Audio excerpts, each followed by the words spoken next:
Friends, welcome to my channel. आज मी तुम्हाला दाखवणार आहे एकदम झटपट तयार होणारे आणि पौष्टिक असे मेथीच्या पराठ्यांची रेसिपी।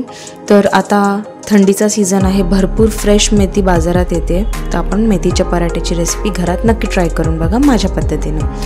तर मेथीचे पराठे बनवण्यासाठी सर्वात आधी मी एका खलबत्त्यामध्ये इथे 5 ते 6 लसणाच्या पाकळ्या घेतल्या आहेत, त्यामध्ये 3 हिरव्या मिरच्या टाकून घेतल्या आणि 1 इंच अद्रकचा तुकडा टाकला आणि ह्याला मी खलबत्त्यामध्ये वाटून घेतलेला आहे, म्हणजे त्याची एक भरड तयार करून घेतली। जर का तुम्ही मिक्सर ग्राइंडरमध्ये वाटलं तरीही चालेल, पण ह्याची भरड करायची आहे, पूर्ण फाईन पेस्ट नाही करायची आहे। पराठ्याचं पीठ मळण्यासाठी एका मिक्सिंग बाउलमध्ये इथे मी 2 वाटी मेथी घेतलेली आहे। तर मेथी इथे मी असं बघाल तर जुडी अनुसार अर्धा जुडी मेथी घेतली होती, जुडी मोठी होती त्याच्यातली अर्धा जुडी घेतली। आता मेथी व्यवस्थित निवडून घेतली आणि त्याला 2-3 पाण्याने स्वच्छ धुवून घेतलं, मेथीतलं सर्व पाणी निथळवून घेतलं, त्यानंतर तिला बारीक चिरून इथे मी मिक्सिंग बाउलमध्ये घेतलेली आहे। आता या मेथीमध्ये इथे मी 1 मध्यम आकाराचा कांदा टाकून घेतलेला आहे। कांदा एकदम बारीक चिरायचा आहे आणि मग वापरायचा आहे। त्याचबरोबर जी भरड तयार केली होती अद्रक लसूण हिरव्या मिरचीची, ती ह्याच्यात टाकून घेतली। 2 चमचे भरून सफेद तीळ टाकून घेतले। सफेद तीळ असे ऑप्शनल आहेत, पण आता थंडी भरपूर आहे तर तिळाचा वापर करा, खूप छान लागतं, पराठे सुद्धा चांगले होतात आणि शरीरासाठी सुद्धा चांगलं आहे। आता यामध्ये मी पाव चमचा हिंग पावडर टाकून घेतली आणि चवीनुसार मीठ टाकून घेतले। 1 छोटा चमचा धने पावडर टाकून घेतलेली आहे। 1 चमचा जिरा पावडर टाकून घेतली, भाजलेल्या जिऱ्याची पावडर इथे वापरायची आहे। त्याचबरोबर अर्धा छोटा चमचा इथे मी आमचूर पावडर टाकून घेतलेली आहे। आमचूर पावडर मेथीच्या पराठ्यात वापरा, खूप मस्त आणि उत्तम पराठे तयार होतात। अर्धा छोटा चमचा हळद टाकून घेतली। 2 छोटे चमचे इथे मी घरचा साठवणीचा मसाला टाकून घेतला आणि चांगला कलर यावा यासाठी 1 चमचा भरून इथे मी काश्मीरी तिखा लाल मसाला वापरलेला आहे। आता सर्व जिन्नस या मेथीमध्ये चांगले मिक्स करून घ्यायचे। आता कांदा टाकलेला आहे मेथीमध्ये, तसंच मेथीसुद्धा ओली आहे, तर हे चांगले जिन्नस एकत्र मिक्स झाले ना की मग ह्याच्यामध्ये मी 2 वाटी भरून गव्हाचे पीठ ॲड केलेले आहे। मेथीच्या मिश्रणामध्ये गव्हाचे पीठ व्यवस्थितपणे मी पहिला मिक्स करून घेतले। आधी मी अजिबात पाण्याचा वापर नाही केला आहे, कांद्याला मिठामुळे पाणी सुटतं आणि मेथीसुद्धा ओलसर असल्या कारणाने ह्याला पहिलाच या पिठामध्ये चांगलं मिक्स करून घ्यायचं आणि मग थोडे थोडे करून लागेल तसं पाणी टाकून हे पीठ जे आहे ते मळून घ्यायचं आहे। असं केल्याने तुमचे पराठे अजिबात फसणार नाहीत, व्यवस्थित तयार होतील। कधीकधी पाणी जास्त झाल्यामुळे पराठे व्यवस्थित वळले जात नाहीत आणि तयारसुद्धा होत नाहीत, फाटतात, तर हे सगळे जे प्रॉब्लेम आहेत ते होणार नाही। आता व्यवस्थित थोडं थोडं करून पाणी टाकून मी हे पराठ्याचं पीठ इथे मळून घेतलेलं आहे। तर हे जे पराठ्याचं पीठ आहे ना ते चपातीच्या पिठापेक्षा थोडंसं घट्ट आणि पुरीच्या पिठापेक्षा थोडंसं पातळ असं मळायचं आहे, म्हणजे मध्यम आकाराचं पीठ मळून घ्यायचं। पीठ व्यवस्थित मळलं गेलं की यामध्ये आता मी 1 चमचा भरून तेल टाकलं आणि व्यवस्थित पिठाला मॅश करून 5 मिनटं चांगलं मळून घेतलेलं आहे। जेवढं चांगलं पीठ मळणार तेवढेच पराठे आपले चांगले तयार होतात।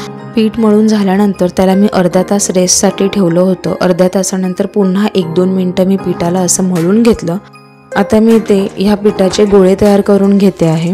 तर तुम्हाला आता जेवढे पराठे जसे बनवायचे आहेत, म्हणजे पातळ बनवायचे आहेत, छोटे बनवायचे आहेत किंवा मोठे बनवायचे आहेत, त्यानुसार तुम्हाला इथे तुमचे गोळे पाडून घ्यायचे आहेत, म्हणजे हे जे पीठ आहे त्याला डिवाईड करून घ्यायचं आहे। तर आता मी थोडेसे मोठ्या आकाराचे पराठे बनवत आहे, थोडे जाडसर बनवत आहे, त्यामुळे मी जरा डो जो आहे तो जास्त घेतलेला आहे। आता पराठे बनवण्यासाठी मी 1 पराठ्याच्या पिठाचा गोळा घेतलेला आहे, त्याला सुक्या गव्हाच्या पिठामध्ये डीप करून चांगलं मिक्स करून घेतलं। त्यानंतर पुरी एवढं या पराठ्याला मी इथे लाटून घेतलेलं आहे।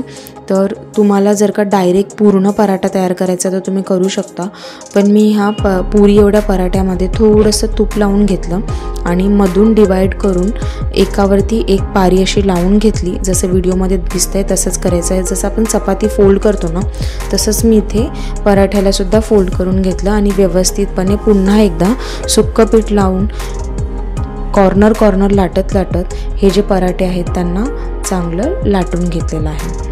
तर हा जो पराठा आहे ना हा मी थोडासा जाडसर लाटलेला आहे आणि थोडा मोठा असा लाटलेला आहे। किनार जी आहे ती आपल्याला व्यवस्थित पहिलं लाटत जायची आहे आणि मस्त असा हा जाडसर पराठा इथे तयार करून घ्यायचा आहे। तर तुम्हाला जर का पातळ पराठे करायचे असेल तर तुम्ही तसे सुद्धा करू शकता, पण मला जाडसर हवा आहे त्याच्यामुळे मी असं करत आहे। तर तुम्हाला मी एकदा दाखवते की मी पराठा जो आहे त्याचं इंच कसं ठेवलेलं आहे। तर बघू शकता हे एकदम मस्त जाडसर, एकदम जाडसर नाही ठेवलं पण मीडियम जाडसर असं हे पराठा मी ठेवलेला आहे।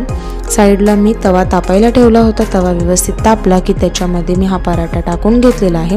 गॅसची फ्लेम मी मोठी ठेवली होती, म्हणजेच हाय ठेवली होती। अर्धा मिनिटभर पराठा एका बाजूने शेकवून घेतला, त्यानंतर बाजू पलटी करून घेतली। आता जेव्हा असे बबल्स येतील ना तेव्हा लगेचच पुन्हा एकदा बाजू पलटी करून घेतली आणि मग ह्या पराठ्याला मी इथे कपड्याने थोडंसं शेकवून घेतलं आहे, म्हणजेच जे पराठ्याचे किनारे आहेत ना त्यांना प्रेस करत करत पराठ्याला व्यवस्थितपणे मी ते शेकवून घेतलं आहे दोन्ही बाजूंनी। मला पराठा थोडासा कडक असा लागतो म्हणून त्याच्यामुळे मी ह्याला जास्त शेकवत आहे, पण तुम्ही जसं तुम्हाला आवडतं तसं तुम्हाला हे पराठे शेकवून घ्यायचे आहेत। आता पराठे दोन्ही बाजूंनी व्यवस्थित मी चांगले शेकवून घेतल्यानंतर आता यावरती मी थोडं करून तूप लावून घेत आहे। तर जर का तुम्हाला तूप, बटर, तेल काही लावायचं असेल ते लावू शकता मस्त पराठ्यांवरती। आणि तूप लावल्यानंतर अर्धा मिनिटभर दोन्ही बाजूंनी मी शेकवून घेतलं पराठ्याला आणि मस्त असा खरपूस पराठा तयार झाल्यानंतर मग मी त्याला एका प्लेटमध्ये काढून घेतलेला आहे। तर हा मेथीचा खरपूस भाजलेला पराठा इथे रेडी झालेला आहे। आता हा पराठा एका प्लेटमध्ये काढून घेतला आणि ह्याला मी दह्यासोबत सर्व केलेला आहे।